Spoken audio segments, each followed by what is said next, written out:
Hi, welcome to Raw Math. Today I'm doing a series of videos on parent functions and their transformations.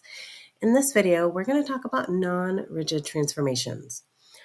If you haven't watched any of my other videos, a rigid transformation is when you move a graph around a coordinate plane, but the shape of the graph itself doesn't change. It would be like if you moved your phone around a table or something else and it doesn't change.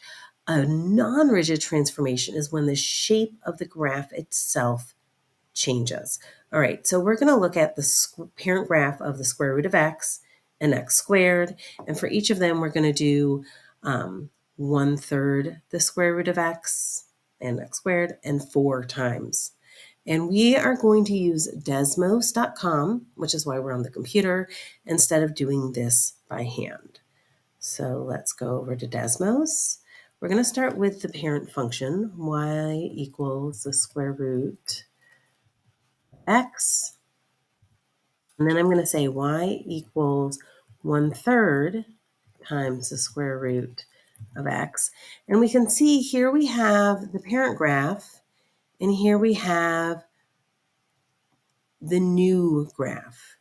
And the shape has changed. It looks like somebody sat on the graph and compressed it. And then I don't remember what I'm supposed to do. 1/3 and 4. Okay. The next one is y equals 4 times the square root of x. This one looks like someone stretched it. I always think of this as like a rubber band, where somebody took a rubber band and compressed it down and then stretched it out. Or if you want to think about the speed at which the graph is being drawn, this one's going a third of the speed, and this one is going 4 times as fast.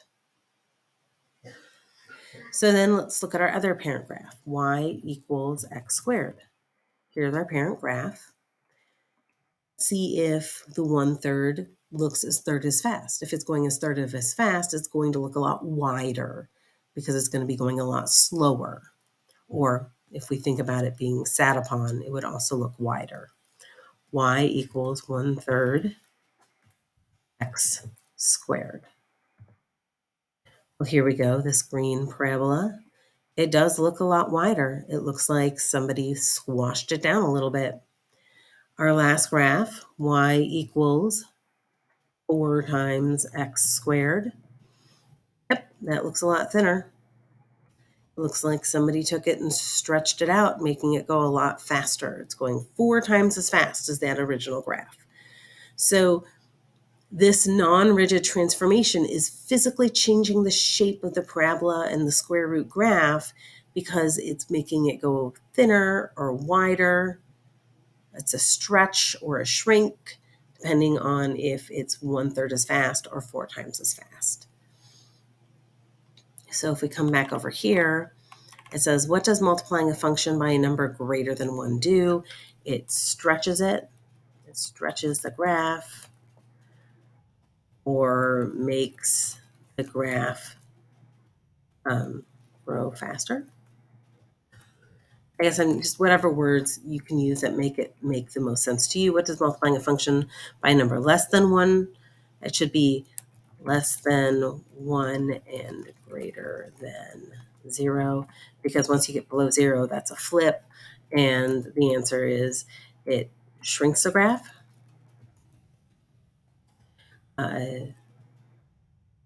makes the graph grow slower. All right, I hope you've enjoyed this video. Please subscribe to my YouTube channel, and I will see you on the next video. Thank you.